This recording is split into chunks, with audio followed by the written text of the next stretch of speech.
खरं तर खासदार झाले आहात, मात्र पाय अजूनही जमिनीवरच आहेत.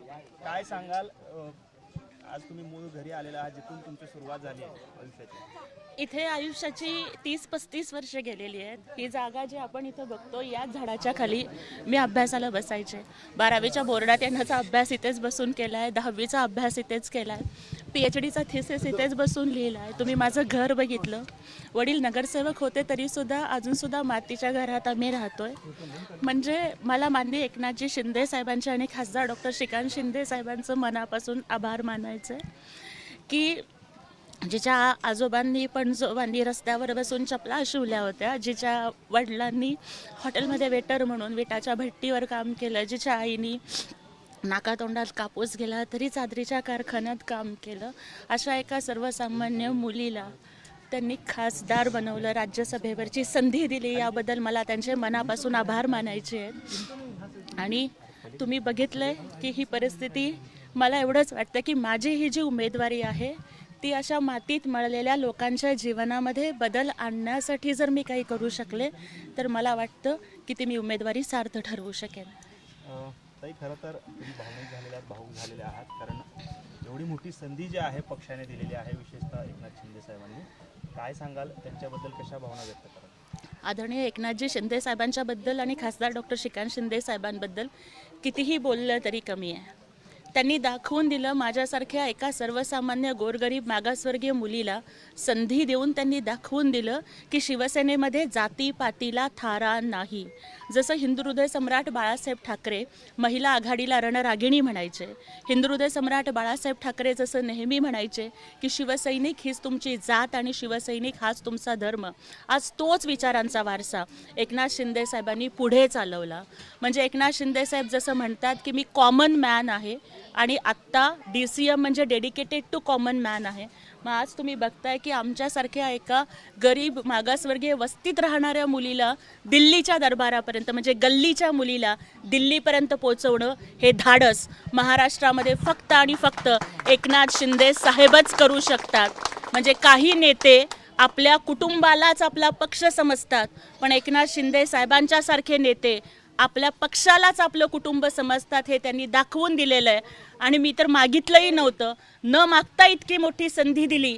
एकनाथ शिंदे साहेबांचं काम असंच आहे की मैं जो बोलता हूँ वो मैं करता हूँ और जो मैं नहीं बोलता वो मैं डेफिनेटली करता हूँ.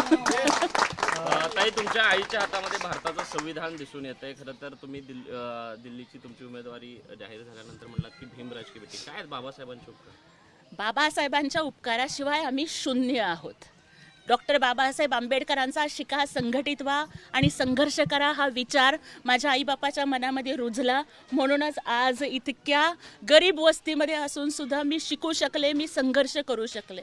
केवळ उमेदवारी दिल्यावरतीच नाही, तर शिवसेनेचा दसरा मेळावा असेल, वर्धापन दिन असेल, प्रत्येक स्टेजवरती मी अभिमानानं सांगते की भीमराज की बेटी मैं जय भीमवाली हूँ. आणि मला त्याचा अभिमान आहे की मी बाबासाहेबांची लेक आहे. मी एवढंच म्हणते कि रुतबा मेरे सर को तेरे संविधान से मिला है, रुतबा मेरे सर को तेरे संविधान से मिला है, ये अधिकार और खासदार भी मुझे तेरे संविधान से मिला है. औरों को जो मिला है वो शायद मुकद्दर से मिला है, लेकिन मुझको तो ये मुकद्दर भी बाबा साहब के संविधान से मिला है.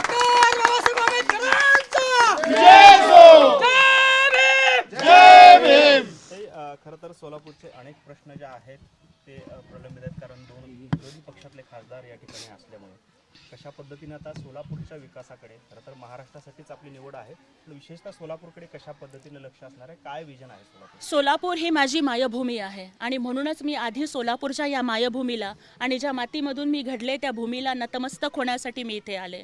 सोलापूरचे माझ्यावरती अनंत उपकार आहेत, कारण एका तेलुगू बोलणाऱ्या मुलीला, एका मागासवर्गीय मुलीला सोलापूरकरांनी सूत्रसंचालिका असेल, वक्ता असेल, कार्यकर्ती असेल, एखाद्या पक्षाची शहर अध्यक्ष असेल, या प्रत्येक भूमिकेतून सोलापूरकरांनी स्वीकारलं आणि माझे सोलापूरकर बांधव हे माझ्या पाठीशी उभे राहिले. त्यामुळे दिल्लीमध्ये गेल्यानंतर सुद्धा गल्लीला सोलापूरला विसरणार नाही. सोलापूरच्या मातीचा स्वाभिमान दिल्लीच्या दरबारामध्ये सुद्धा घुमवत राहीन आणि सोलापूरला शोलापूर म्हणायचे ना, म्हणजे ब्रिटिशांना सुद्धा पळवून लावलं होतं 3 दिवस, असा माझा सोलापूर आहे. आणि हा सोलापुरी बाणा, महाराष्ट्राच्या मातीचा कणा दिल्लीत गेल्यावर सुद्धा विसरणार नाही. माझ्या लाखो सोलापूरच्या बांधवांना अभिमान वाटेल अशा पद्धतीचं काम मी करेन. मी राजकन्या नाही आहे, मी संघर्ष कन्या आहे, गरीब आईबापाची पोरगी आहे. माझा बाप मोठा नाही, माझी आई मोठी नाही, माझी लोक मोठे नाहीत, माझं घर मोठं नाही आहे, मी बंगल्यात राहत नाही आहे. त्याच्यामुळे सोलापूरचे जे बांधकाम कामगार आहेत, सोलापूरच्या ज्या विडी कामगार महिला आहेत, आज इथं तुम्ही जेवढ्या महिला इथं उभारलेल्या बघताय, त्यातली कुणीतरी धुणी भांडी करायला जाते, कुणीतरी हॉस्पिटलमध्ये काम करायला जाते, कुणीतरी हॉटेलमध्ये चपात्या लाटायला जाते. या सगळ्यांच्या कष्टाची मला जाणीव आहे. कारण आज त्यांनी जो हार माझ्या सत्कारासाठी विकत आलाय तो त्यांच्या घामाच्या कष्टाच्या पैशाचा आहे. आणि त्याच्यामुळे त्यांच्या प्रत्येकीच्या आणि प्रत्येक कष्टकरी बांधवांच्या प्रश्नाला, सोलापूरचा पाणी प्रश्न असेल, रोजगाराचा प्रश्न असेल, या सगळ्या प्रश्नांना मी दिल्ली दरबारी आवाज उठवेन. आणि आमचे नेते एकनाथ शिंदे साहेब आणि खासदार डॉक्टर श्रीकांत शिंदे साहेब यांच्या मार्गदर्शनाखाली सोलापूरला आणि महाराष्ट्राला अभिमान वाटेल असं काम करेन असा विश्वास वाटतो. खासदार संजय राऊतांनी सुद्धा तुमचं अभिनंदन केलेलं आहे. एका सर्वसामान्य घरातून आलेल्या महिलेला स्थान दिलं त्याबद्दल तुमचं अभिनंदन त्यांनी केलं आहे. खरं तर तुमच्या प्रतिस्पर्धी असणाऱ्या आता राज्यसभेमध्ये तुम्ही एकत्र असणार आहात. कशा पद्धतीनं त्यांच्या अभिनंदनाचा स्वीकार कराल आणि काय आव्हान म्हणून बघताय संजय राऊत? महाराष्ट्राची राजकीय संस्कृती ही अशीच आहे की विरोध हा फक्त पक्षापुरता, पक्षाच्या विचारधारेपुरता, राजकारणापुरता असतो. त्यांच्या शुभेच्छांचा मनापासून स्वीकार करते, परंतु त्याच वेळेला मला इथे मनापासून सांगायचं आहे की जे हिंदू हृदय सम्राट बाळासाहेब ठाकरे करत होते की पानटपरी चालवणाऱ्याला मंत्री करणं, भाजी विकणाऱ्याला विरोधी पक्षनेता करणं, रिक्षा चालवणाऱ्यांना शिवसेनेचा नेता करणं, आज त्याचप्रमाणे एका कष्टकरी आईबापाच्या पोरीला खासदार करणं, हा वारसा एकनाथ शिंदे साहेबांनी चालवला आहे. त्यामुळे राऊत साहेब, माझं अभिनंदन करू नका, अभिनंदन एकनाथ शिंदे साहेबांचं करा.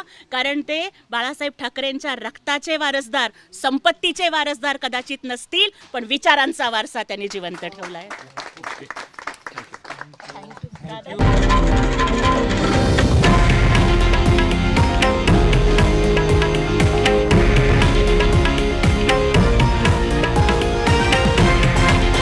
हे आहे देशातील नंबर 1 न्यूज नेटवर्क आणि आपण पाहत आहात TV9 मराठी, एकमेव.